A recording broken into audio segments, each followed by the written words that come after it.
إن الحمد لله نحمده ونستعينه ونستغفره ونعوذ بالله من شرور أنفسنا ومن سيئات أعمالنا من يهده الله فلا مضل له ومن يضلل فلا هادي له وأشهد أن لا إله إلا الله وحده لا شريك له وأشهد أن محمدا عبده ورسوله صلى الله عليه وعلى آله وأصحابه والتابعين لهم بإحسان إلى يوم الدين أما بعد.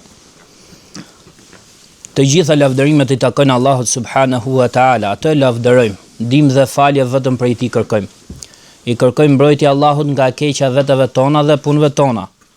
Atë që udhëzon Allahu nuk ka kusht ta humbë, ndërsa atë që Allahu e çojë në humbje nuk ka kusht ta udhëzojë, dëshmoj se nuk ka të adhuruar tjetër më të drejtë përveç Allahut vetëm partak. Po ashtu dëshmoj se Muhamedi sallallahu alaihi wasallam është robi dhe I dërguari I Tij. Lëvdata e shumt dhe shpëtimi I madh I Allahut qoftë mbi të, mbi familjen dhe shokët e tij, si dhe mbi gjithë ata që I pasuan ata me përpikmëri deri ditën e Kiametit e më pas. Vëllezër të nderuar, vazhdojmë me mësimin në shpjegimin e librit Gjunahet e mëdha të Imam al-Dhahabiut, Allah më shëroft. Me shpjegimin e shehut ton të nderuar, Sheh Suleman ar-Ruhailit, Allahu e ruajt. Dhe shehu thot se radhën e kaluar përfunduam me shpjegimin që ka lidhje me gjunahun e madh të parë, që është gjunahu më I rënd edhe më I madhi në mënyrë absolute të bërit shirk Allahut të lartësuar. Ndërsa sot, me lejen e Allahut, do të vazhdojmë me gjunahun e dytë të madh, ndaj le ta vazhdojmë me emrin e Allahut të lartësuar. Thot Imam al-Dhahabiu, Allahu më shëroft. Gjunahu I madh I dytë është vrasja e njeriut. Është vrasja e njeriut. Ka thënë Allahu I lartësuar: "Wa man yaqtul mu'minan muta'ammidan fajaza'uhu jahannam khalidan fiha wa ghadiba Allahu 'alayhi wa la'anahu wa 'adda lahu 'adhaban 'azima." Kush vret një besimtar qëllimisht me paramendim, ndëshkimi I tij është xhehenemi. Ai aty do të qëndrojë përjetësisht. Po ashtu Allahu I lartësuar është zemruar me atë, e ka mallkuar atë dhe ka përgatitur për atë dënim shumë të rënd. Po ashtu Allahu I lartësuar thot: "Walladhina la yad'una ma'a Allahi ilahan akhar, wa la yaqtuluna an-nafsa allati harrama Allahu illa bil haqq, wa la yaznun, wa man yaf'al dhalika yalqa athama, yudha'af lahu al-'adhabu yawm al-qiyamah wa yakhlud fihi muhana illa man taba wa amila amalan saliha." Thot, dhe ata të cilët nuk I lutën ndonjë të adhuruar tjetër bashkë me Allahun, dhe as nuk e vrasin njeriun të cilin e ka ndaluar Allahu përveç se me hak, me të drejtë, as bëjnë imoralitet. Dhe ai që I bën këto, ai do të marrë ndëshkim. Atij do t'i shumëfishohet dënimi ditën e Kiametit dhe do të qëndrojë përjetësisht në të I poshtruar. Përveç atij që pendohet, beson dhe bën vepra të mira. Po ashtu Allahu I lartësuar ka thënë: "Min ajli dhalika katabna ala bani Israila annahu man qatala nafsan bighayri nafs aw fasadin fil ard faka'annama qatala an-nasa jami'a wa man ahyaha faka'annama ahya an-nasa jami'a." Për shkak të atij krimi, ne ligjsuam për bijtë e Israilit se ai I cili vret një njeri pa vrarë ai ndonjë njeri tjetër, apo pa bërë ai ndonjë shkatërim në tokë, atëherë është sikur se ka vrarë të gjithë njerëzit. Ndërsa ai që ngjall apo shpëton jetën një njeriu, është sikur të ketë shpëtuar të gjithë njerëzit. Po ashtu Allahu I lartësuar ka thënë: "Wa idhal mau'udatu su'ilat bi ayyi dhanbin qutilat." Dhe kur vajzat e groposura të pyeten se për çfarë gjunahu ato janë vrarë. Me kaq përfundon fjala Imam al-Dhahabiut, Allahu më shëroft. Shejhu jon I nderuar, Sheh Suleman Ar-Ruhaili, Allahu e ruajt, thot se gjunahu I dytë është vrasja, gjunahu I dytë I madh është vrasja e njeriut. Është vrasja e njeriut qëllimisht, pra me paramendim dhe padrejtësisht, me paramendim dhe padrejtësisht. Edhe kjo është gjunahu I madh I dytë në radhitjen e gjunaheve të mëdhaja. Pra gjunahu I madh, I cili vjen menjëherë mbas bërjes ortak dhe bërjes shirk Allahut të lartësuar, në radhitje është vrasja e njeriut qëllimisht padrejtësisht. Dhe prej dobive më të mëdha të njeriut është mbrojtja e fesë së tij. Dhe me këtë është lidhur bërja shirk Allahut të lartësuar. Pra, që të ruhet feja, duhet që të mos I bëjmë shirk Allahut të lartësuar. Ndërsa prej dobive më të mëdha, që është dobia e dytë, është mbrojtja e jetës së robit. Mbrojtja e jetës së robit. Dhe me këtë lidhet ky gjunah, pra vrasja. Me këtë lidhet ky gjunah që është vrasja. Dhe sa I përket vrasjes së qëllimt padrejtësisht, këtë që është gjunahu I dytë I madh mbas bërjes shirk Allahut të lartësuar, këtë e kanë përmendur pra në radhitje Shafiit, dietarët e mëdhëbit Shafii. Dhe dihet se Imam al-Dhahabiu është prej dietarëve Shafii. Ashtu sikurse të njëjtën gjë kanë përmendur edhe dietarët e mëdhëbit Hanbali. Po ashtu edhe Sheikhul Islam Ibn Taymija, Allah më shëroft, ka përmendur të njëjtën gjë, si dhe imami I kësaj kohe, Sheikh Ibn Bazi, Allahu e mëshiroft, dhe shumë prej dietarëve të tjerë.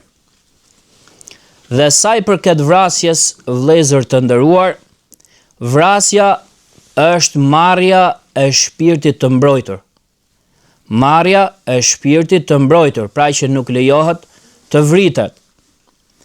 Dhe ai është dy llojesh. Ai është dy llojesh. Vrasje me hak, me të drejtë, e cila është vrasja të cilën e ka lejuar shariati.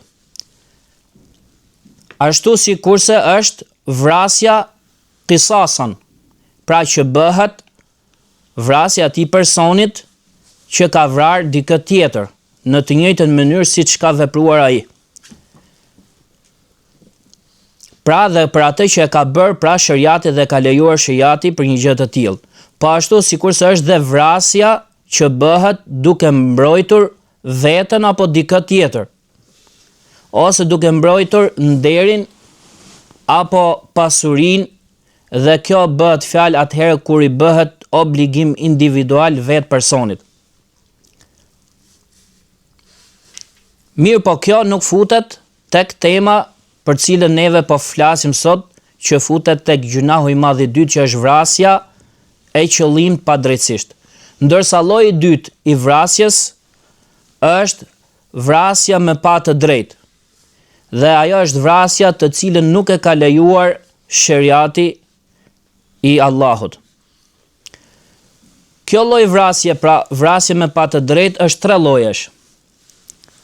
tre llojesh. E para është vrasja gabimisht, pra pa dashje. Dhe ajo është marrja e shpirtit të mbrojtur duke pas për qëllim padrejtësi ndaj tij. Pra t'ja marrë shpirtin dikujt padrejtësisht. ndërkohë që shpirti i tij është i mbrojtur. Dhe kjo, ose shembull për këtë, është sikur sa ai person i cili qëllon diçka dhe me të ai kërkon që të gjuaj prejën e tij, mirë po pa dashje ai qëllon një njeri dhe kështu ja merr shpirtin atij pa dashje.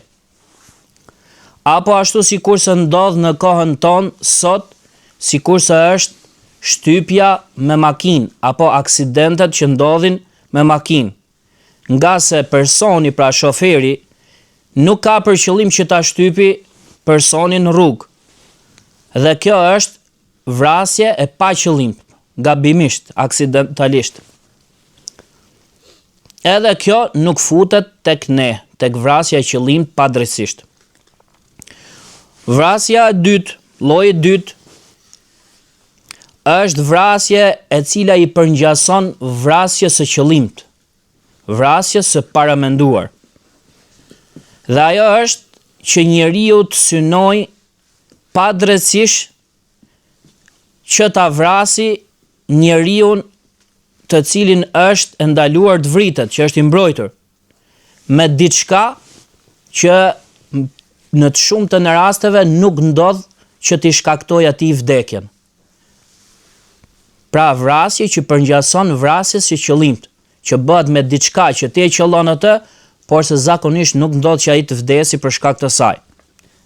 Edhe kjo quhet vrasje që i përngjason vrasjes së qëllimit.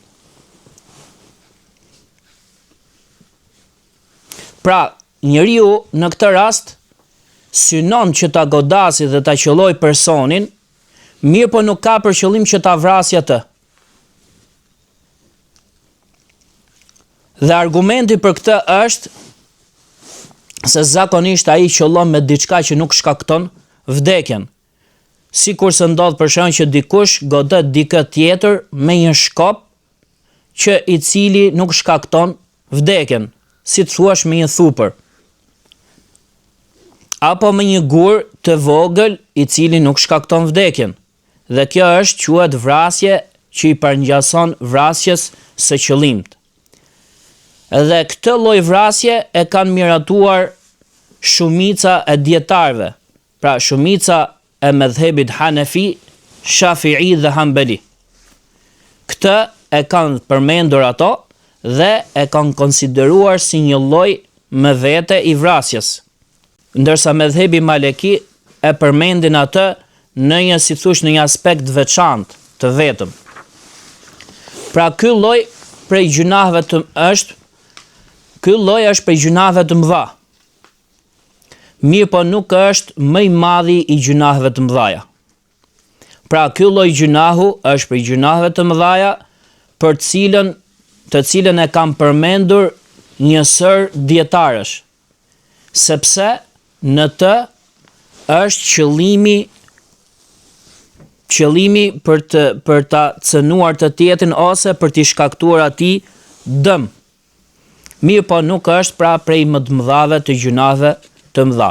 Ndërsa lloji i tretë është vrasja e qëllimit padrejtisht, e cila është marrja e shpirtit personit që është i mbrojtur nëpërmjet besimit të tij, apo është i mbrojtur, pra jeta e tij është e mbrojtur nëpërmjet besimit të tij, ose nëpërmjet sigurisë që është dhënë, dhe personi që bën këtë lloj vrasje ka për qëllim që ta vrasë atë padrejtisht.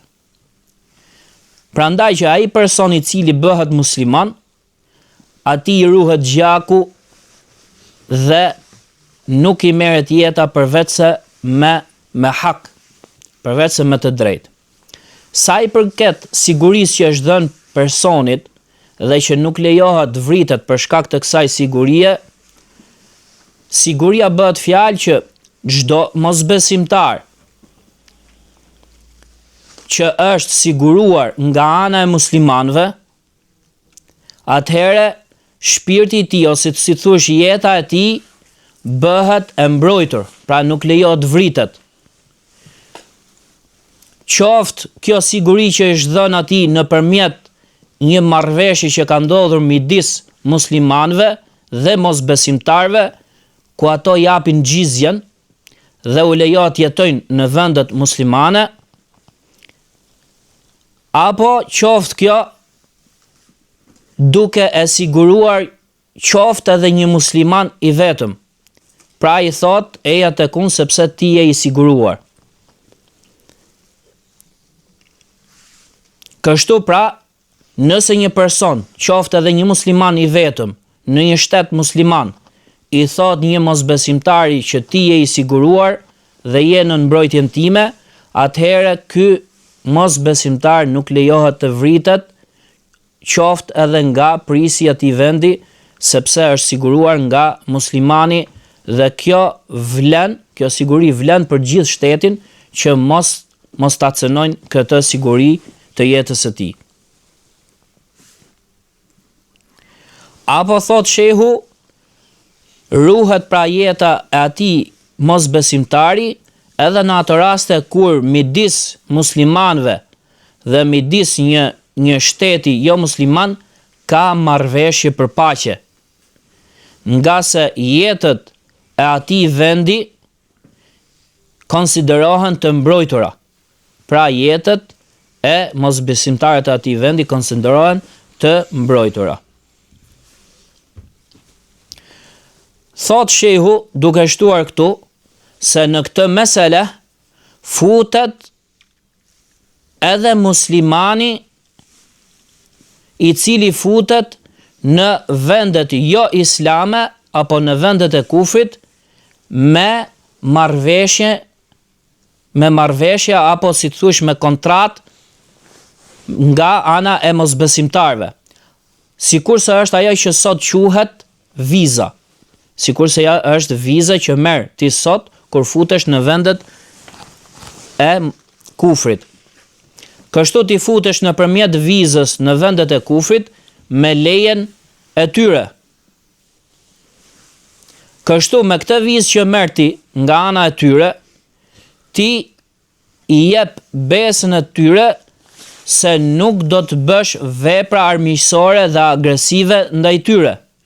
Dhe kjo nënkuptohet nga kjo marrëveshje.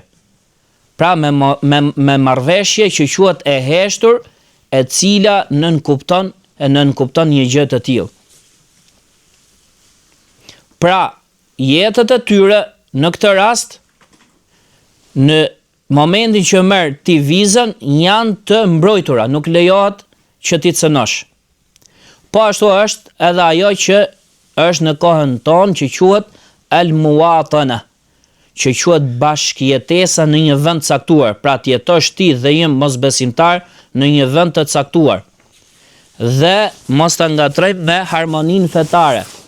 Por se bashkëjetesa është që në të njëjtin vend jetojnë muslimanët dhe jo muslimanët. Pra, nëse një mosbesimtar jeton në të njëjtin vend me një musliman në një vend islam, atëherë jeta e tij kthehet ose si të thush mbrohet, nuk lejohet që të cënohet. Ndërsa aty ku thuhet pra vrasja e njeriut qëllimisht dhe padrejtisht, aty ku thuhet qëllimisht, do më thot bëhet me niyetin e vrasjes. Pra njeriu kur bën vrasje në këtë rast e ka për niyet për qëllim që ta vrasë personin. Ndërsa aty ku thuhet si thush këtu përmendet uduanen armiqësisht, është për qëllim me pa të drejtë. Pra vrasja e njeriut qëllimisht me pa të drejtë, pra kjo është prej më të mëdhat e gjunaheve të mëdhaja pas shirkut që i bëhet Allahut të lartësuar. Pra gjunahu më i madh i gjunave të mëdhaja në mënyrë absolute është bërja shirk Allahut të lartësuar. Pastaj vjen vrasja e qëllimt padrejtisht. Dhe këtu futet, thot shehu, edhe vrasja që njeriu i bën vetës së vet. Këtu futet edhe vrasja e vetës. Kështu nëse njeriu e vret veten e tij për çfarëdo lloj shkaku prej shkaqeve, atëherë ai ka kryer një gjunah të madh, prej më të mëdhave të gjunave të mëdha. Dhe ai është i paralajmëruar se do të ndëshkohet në ahiret dhe do të dënohet në zjarr. Ma atë gjë me cilën ai e ka vrarë veten e tij përjetësisht dhe për herë pra në zjarrin e xhehenemit.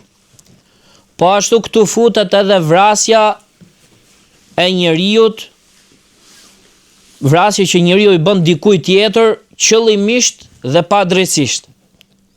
Dhe ajo që është vrasja më shumtuar dhe më mizore është vrasja pabesisht dhe tinzare. Vrasja pabesisht dhe tinzare. Dhe vrasja pabesisht, thot shehu, do të thot që ti të vrasësh një njeri të mbrojtur që nuk lejohet vritet, qëllimisht padrejtisht, në atë lloj forme ku personi i vrar e ndjen veten të sigurt nga ana jote, e ndjen veten të sigurt nga pabesia jote, për ndonjë shkak që ai mendon në atë mënyrë. Për shembull, një shok e mashtron shokun e tij dhe i thot, duke e marrë atë në telefon, i thot o filan, eja shpejt dhe më ndihmo se unë jam në filan vend në shkretir, pra rrezikon jetën. Kështu shoku i tij më njëherë niset për tek ai për ta shpëtuar atë. Mirë po kur ai mbrin atje, shoku i tij ja shkarkon plumbat e armës tij në trupin e tij dhe kështu e vret atë. Kjo quhet vrasje tinzare dhe pabesisht. Dhe kjo është vrasja më shumtuar, e cila është vrasja e qëllimt dhe padrejtisht. Dhe është prej më të mëdhave të gjunave të mëdha, pas shirkut që i bëhet Allahut të lartësuar. Prandaj o vëllezër, thot shehu, kjo vrasje, pra vrasja që bëhet në mënyrë tinzare, është vrasja që nuk pranon falje nga askush. Është vrasje që nuk pranon vrasje nga askush, nuk pranon falje nga askush. Kështu që vrasësi që vret pabesisht, ai vritet dhe madje as prisi i shtetit nuk ka mundësi që ta falë atë nga kjo lloj vrasje. Madje as të afërmit e gjakut apo e personit të vrarë nuk kanë mundësi që ta falin atë për shkak të mizorisë që ka kjo lloj vrasje. Dhe në këtë futet vrasja e qëllimt padrejtisht, ashtu si kurse me atë lloj kuptimi si kurse përmendëm pak më lart, thot shehu. Prandaj obligohet që ne ta dim apo që besimtarët ta dinë se feja jon është feja e cila i ruan ose e ruan jetën e njeriut. E ruan jetën e njeriut maksimum.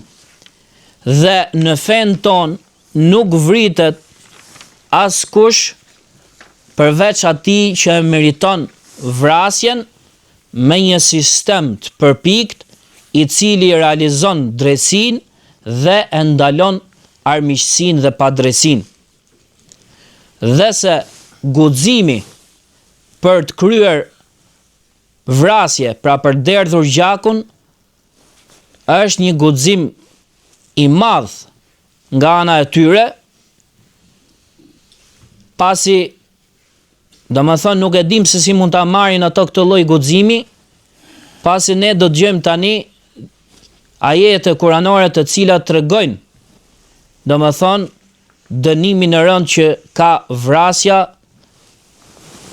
e qëllimt dhe që është e padrejtë.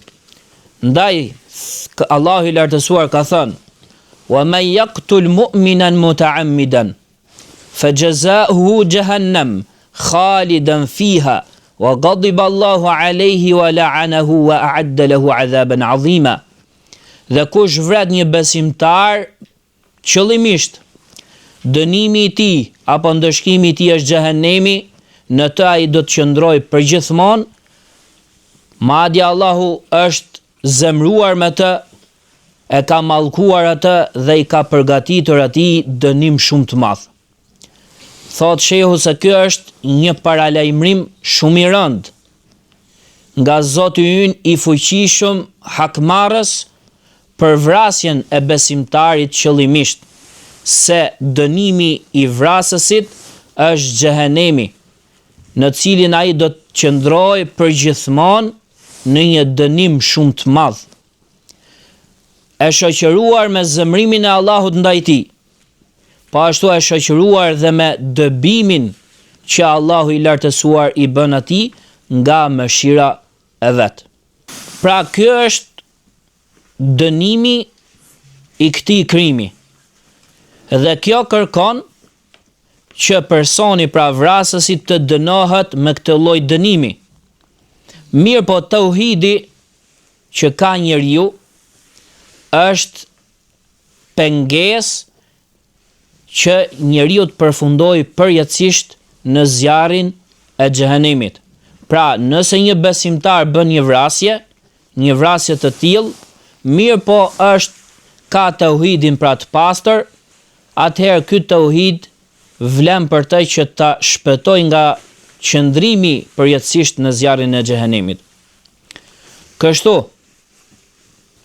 nëse gjendet vepra që obligon dëshkimin me vrasje tek një njeri, mirë po tek ai gjendet edhe tauhidi i cili ndalon përjetësinë në zjarr, atëherë ky tauhid bën që njeriu të shpëtojë nga qëndrimi i përjetshëm në zjarrin e xhehenemit. Pra me këtë, thot shehu, ne mësuam se qëndrimi i vrasësit që ka bërë vrasjen me paramendim dhe qëllim në zjarrin e xhehenemit nuk është qëndrim i përjetshëm, por se është qëndrim shumë i gjatë. Dhe qëndrimi shumë i gjatë është, thot shehu, që ai të qëndrojë në zjarrin e xhehenemit për një kohë shumë të gjatë, saqë duket sikur ai qëndron aty përjetësisht. Pra ai është i kërcënuar dhe i paralajmëruar nga Allahu i lartësuar me dënim se do të qëndrojë pra një kohë të gjatë në zjarrin e xhehenemit nëse ai futet në të. Tani shehu përmend një çështje dhe shtron pyetje, thot: nëse vrasësi që ka bërë vrasjen qëllimisht dhe padrejtisht pendohet me pendim të vërtetë dhe të sinqert tek Allahu, a pranohet pendimi i tij? Thot mendimi më i saktë është se pendimi i tij pranohet dhe se pendimi i fshin gjunahet e mëparshme. Sepse duke qenë se pendimi fal apo fshin atë që është më e madhe se vrasja e qëllimt dhe padrejtisë që është shirku, atëherë është më parsore që të pranohet pendimi dhe ta fshi dhe gjunahun e madh të vrasjes që është më e vogël se shirku. Mirë po ka disa çështje që neve duhet i përmendim, thot shehu, edhe duhet bëjmë kujdes tek ajeti i dytë, inshallah, që kanë bëjnë me pendimin e vrasësit që ka bërë vrasje të qëllim. Dhe ehlu sunneti dhe xhamati prej shenjave dalluese të tyre, thot shehu, është ata bëjnë bashkim midis argumenteve. Pra i mbledhin argumente dhe bëjnë bashkim midis tyre. Për këtë arsye bëjnë bashkim midis këtij ajeti, pra që ne përmendëm që kush vret një besimtar me qëllim atëherë dënimi i tij është xhenemi, edhe ajetit që thot inna Allaha la yaghfiru an yushraka bihi wa yaghfiru ma duna dhalika liman yasha. Me të vërtetë Allahu nuk fal që t'i bëhet shok apo shirk atij dhe poshtë kësaj ja fal atij të cilët ai do. Pra Allahu i lartësuar fal atë që është poshtë shirkut, më vogël se sa shirku, atij të cilit ai do. Dhe vrasja e qëllimt dhe e padrejt futet te ky ajet. Për këtë arsye, ai nuk është mosbesimtar. Ai nuk është mosbesimtar, por se ka vepruar një gjuna shumë të madh dhe është kërcënuar se do të dënohet në ahiret me këtë kërcënim që është përmendur. Edhe ky është dënimi i tij nëse atë dënon Allahu i lartësuar, ndryshe nga pasuesit e bidatit. Nga se pasuesit e bidatit marrin vetëm një pjesë të argumenteve dhe i lën argumentet e tjera, pra ata nuk bëjnë bashkim midis argumenteve. Madje ato i refuzojnë dhe nuk i pranojnë argumentet e qarta, madje ato i refuzojnë argumentet e qarta me argumentet pa qarta. Pra i përplasin njëra me tjetra. Dhe ky është shkaku, thot shehu, i devijimit dhe i humbjes së tyre. Pastaj shehu përmend ajetin kuranor dhe Allahu i lartësuar ka thënë: "Walladhina la yad'una ma Allahi ilahan akhar, wa la yaqtuluna an-nafsa allati harrama Allahu illa bil haqq, wa la yaznun, wa man yaf'al dhalika yalqa athama, yudha'af lahu al-'adhabu yawm al-qiyamah, wa yakhlud fihi muhana illa man taba wa 'amila 'amalan salihan." Dhe ata të cilët nuk i lutën ndonjë të adhuruar tjetër bashkë me Allahun, as nuk e vrasin njeriun të cilin e ka ndaluar Allahu të vritet përveç se me drejt, as bëjnë zina, imoralitet. Dhe ai i cili i bën ato, ai do të marrë ndëshkim. Do t'i shumëfishohet dënimi në ditën e Kiametit atij dhe do të qëndrojë në të përjetësisht i poshtruar, përveç atij që pendohet dhe beson dhe bën vepra të mira. Po, thot shehu, ky ajet madhështor tregon se vrasja e qëllimt padrejtësisht vjen menjëherë mbas shirkut që i bëhet Allahut të lartësuar, sepse Allahu i patmeta e ka përmendur vrasjen direkt mbas shirkut. Dhe ka bërë bashkim midis shirkut dhe vrasjes në llojin e ndëshkimit. Pra njëri që i bën shirk Allahut dhe njëri që bën vrasje, dënimi i tij është që ai të vritet. Pra ka bërë bashkim midis tyre në mënyrën e dënimit ose në llojin e dënimit. Kështu, pra vrasësi që bën vrasje të qëllimt të padrejt, ai është i kërcënuar se do të marrin dëshkim, po ashtu është kërcënuar se atij do t'i shumëfishohet dënimi ditën e Kiametit, po ashtu që do të qëndrojë përjetësisht në të i poshtruar, sepse thot dënimi i tij është shumë i rëndë.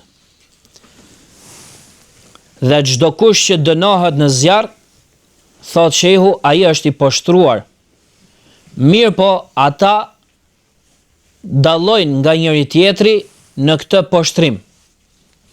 Pra dallojnë nga njëri tjetri në këtë poshtrim, dikush e ka më të rëndë dhe dikush e ka më pak të rëndë.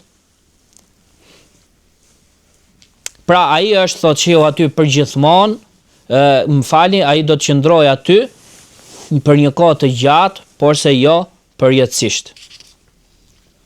Pra dhe fjala në lidhje me këtë ajet është sikurse ajo që përmendëm pak më parë. Mirë, po ky ajet, thot shehu, në këtë ajet ka përjashtim të atij i cili pendohet. Thot illa men tab, përveç atij i cili pendohet.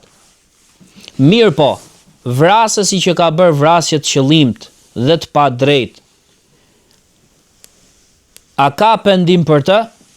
Ashtu thot shehu, sikurse e përmenda pak më parë, e ceka pak më parë, a ka pendim për të? Shumica dietarëve prej seleve thot, dhe qoftë edhe dietarët e më vonshëm, janë thot se të mendimit se për të ka pendim. Nëse ai pendohet me pendim të vërtet, atëherë bjen e drejta Allahut ndaj tij. pra Allahu nuk i kërkon drejtën e vet nga ai, sepse është penduar. Pra bjen e drejta e Allahut ndaj tij.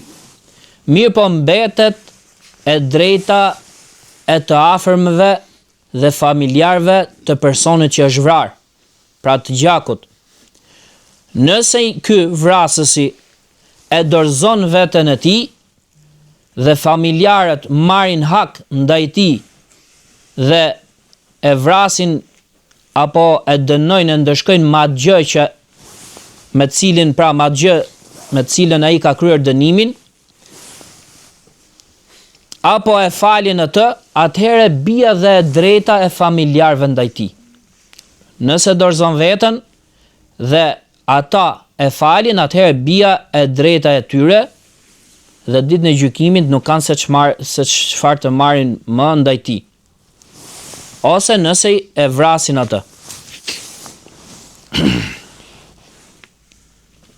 Mirë po ngelet e treta.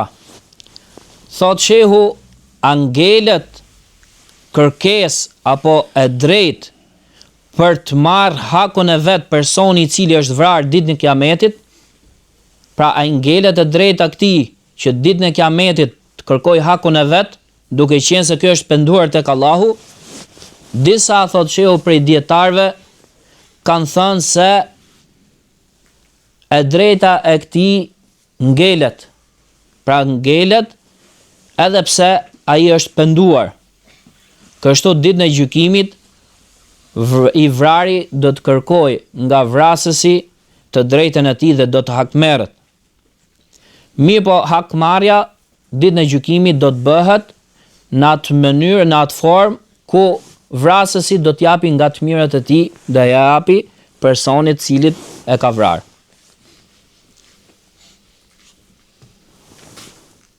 Kështu thot shehu, nëse mbarojnë të mirat e tij dhe akoma nuk e ka marrë hakun e vet personi i cili është vrarë, atëherë do t'i japi nga të këqijat e veta, pra të këqijat e tij do i hidhen atij dhe kështu ai do të hidhet në zjarr. Prandaj këto thonë se kush vret, pra bën vrasje të qëllimt, të padrejt dhe pendohet, atëherë let shtoj veprat e mira. Let shtoj veprat e mira, sepse atij i mbetet e drejta e personit vrarë për ta larë ditën e Kiametit, nëse familjarët e personit të vrarë e kanë marrë hakun e vet. Ndërsa disa dietar, thot shehu, thonë që pas pendimit nuk ngelet, thot. Do me thonë, nëse personi pendohet me pendim të vërtet, e dorëzon veten e tij tek familjarët e personit vrarë, dhe ata e falin atë, ose e vrasin, pra marrin hakun e tyre, atëherë i vdekuri, i vrari ditën e Kiametit nuk ka më hak apo të drejtë që të kërkojë diçka prej vrasësit. Mirë po thot se e drejta e tij nuk humbet. E drejta e tij nuk humbet tek Allahu i lartësuar, por se Allahu i patmeta do ta kënaqë atë prej mirësive të tij ditën e Kiametit. Pra do ta kënaqë me mirësitë e tij ditën e Kiametit. Kështu Abdullah ibn Abbas radiallahu anhuma, ashtu si kurse ka ardhur në Sahihun e Bukharit, po ashtu Zeid ibn Thabit radiallahu anhu, ashtu si kurse ka ardhur tek Nesaiu, kanë mendimin se nuk ka pendim për vrasësin që ka bërë vrasje të qëllimt, kështu që ai duhet patjetër që të hyjë në zjarr. Mirë po disa dietar e kanë interpretuar këtë fjalë të tyre dhe këtë mendim të tyre se qëllimi i tyre është se personi pra që bën vrasje nuk i jepet sukses nga Allahu i lartësuar që të pendohet. Nuk i jepet sukses që të pendohet. Kështu ai ngelet i pa penduar. Ndërsa disa dietar të tjerë e kanë interpretuar këtë mendim të tyre duke thënë se kjo gjë është bërë, është bërë si qortim i rënd, për t'i qortuar njerëzit pra rënd, në mënyrë që njerëzit largohen nga një vepër e tillë. Pra kjo është qortim i rënd, jo se s'ka në të vërtet pendim për të. Ashtu sikurse tekstet sheriatike, të cilat kanë ardhur si kërcënuese për shumë gjunahe, nga se ato janë përmendur me qëllim që të jenë qortim i rënd që njerëzit i largohen këtyre gjunaheve.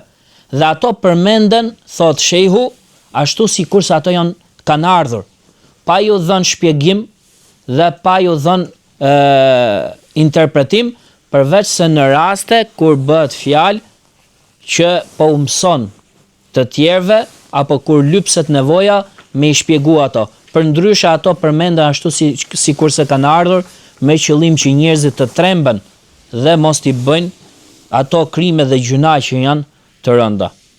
Pra Ibn Abbas radiallahu anhuma dhe Zeid ibn Thabit radiallahu anhu, kura kanë thënë këtë fjalë apo këtë mendim, ata kanë pas për qëllim që t'i trembin njerëzit, t'i qortojnë ata, që ato mos të bëjnë vrasje. Dhe jo se nuk ka pendim për personin që bën vrasje. Ndërsa disa dietar të tjerë kanë thënë se Abdullah ibn Abbas radiallahu an është tërhequr dhe nga ky mendim. Pra është kthyer nga ky mendim, dhe se ai pra në fillim e ka pasur një mendim të tillë, mirë po është tërhequr dhe është kthyer nga ky mendim. Dhe shehu thot se pra fjala e drejtë dhe mendimi i saktë është fjala e shumicës së dietarëve, për shkak të argumenteve të përgjithshme që kanë ardhur për faljen e çdo lloj gjunahu që është poshtë shirkut, atij të cilit Allahu i lartësuar don që ta fal atë.